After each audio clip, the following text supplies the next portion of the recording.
मानसिक रूप से विक्षिप्त बुजुर्ग जिनको बीजेपी के कार्यकर्ता ने पीट पीट कर मार दिया, केवल इस अंदेशे में कि मुसलमान होंगे, मोहम्मद इनके नाम पे होगा, आधार कार्ड दीजिए।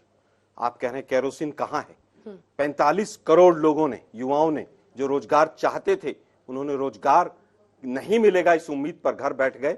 ये पूरी तरह से, जिस तरह से देश को रोजगार से विहीन कर दो, देश के अंदर महंगाई बढ़ा दो, देश के अंदर पोलराइजेशन कर दो, देश के अंदर तमाम चीजें ऐसी करो जिससे केवल और केवल नफरत फैले, ध्यान भटकाओ, विश्व गुरु बनाओ देश को। 500 साल पहले क्या हुआ था ये इंपॉर्टेंट है, और 5 साल के बाद इन युवाओं को क्या होगा ये इंपॉर्टेंट नहीं है। इनका पूरा का पूरा ध्यान एक द्वेष रस पर है।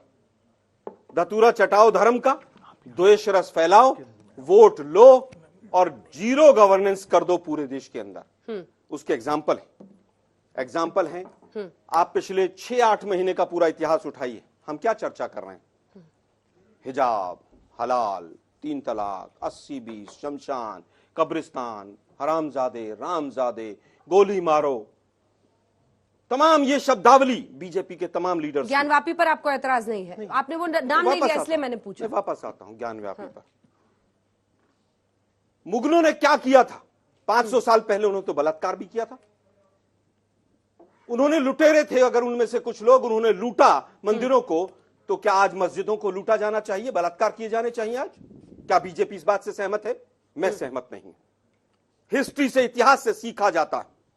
इतिहास से गड़े मुर्दे उखाड़कर भविष्य को तबाह नहीं किया। ठीक है, जवाब दीजिए। गड़े मुर्दे आप इतिहास के उखाड़कर आज तबाह कर रहे हैं भविष्य को, वो सीधा कह रहे हैं।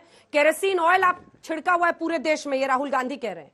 परम शिव भक्त दत्तात्रेय गोत्र के कुर्ते के ऊपर जनेऊ पहनने वाले कौल ब्राह्मण ने जाके ये बताया है कि शिव जी की कितनी बड़ी भक्ति है उसके पास, वो भी विदेश में जाके।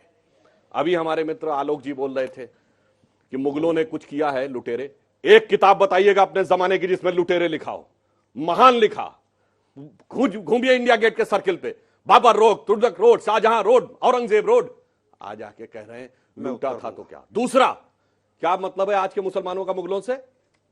आपने जोड़ के रखा, क्योंकि आपने उनके नाम की रोडें रखी थी, ये कहते हुए कि उनसे वो लोग संतुष्ट रहेंगे। मैं कहता हूं हर मुल्क के दौर में एक मौका आता है, और हर बिरादरी या समुदाय के लिए भी एक मौका आता है ऐतिहासिक निर्णय लेने का। आज मुस्लिम समाज जिस जगह पे खड़ा हुआ है, उसके सामने 2 विकल्प ये नहीं है कि एक तरफ मंदिर और दूसरी तरफ मस्जिद।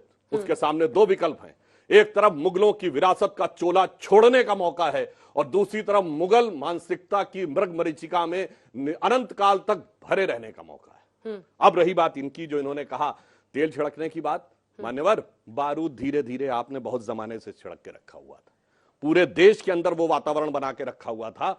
आज से नहीं, 70 साल से पूरी नींव को खोखला करके। जब देश आजाद हुआ, किसी ने कहा था मुझे स्पेशल स्टेटस चाहिए, तो मदरसे आप दिए नेहरू जी के जमाने में। फिर किसी ने कहा नहीं, बराबरी नहीं होगी, हमारी प्रॉपर्टीज अलग होंगी, वक्फ बोर्ड। फिर बराबरी नहीं होगी, हमारा रूल अलग होगा, 1970 में इंदिरा जी के जमाने में आएगा पर्सनल लॉ। फिर अगर सुप्रीम कोर्ट भी खिलाफ में आ जाएगा तो हम रौंद के रख देंगे सुप्रीम कोर्ट को शरीयत के पक्ष में, राजीव गांधी के जमाने में।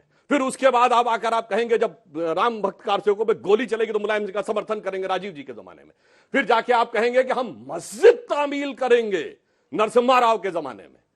आप जाकर ये कहेंगे मनमोहन सिंह के जमाने में कि राम थे ही नहीं, और उसके बाद आप कहेंगे हिंदू आतंकवाद। भाई 70 साल से आपने बारूदें खोद के रखी हुई हैं। इसीलिए मैं कह रहा हूं परम शिव भक्त हिंदू को बात समझ में तो आए।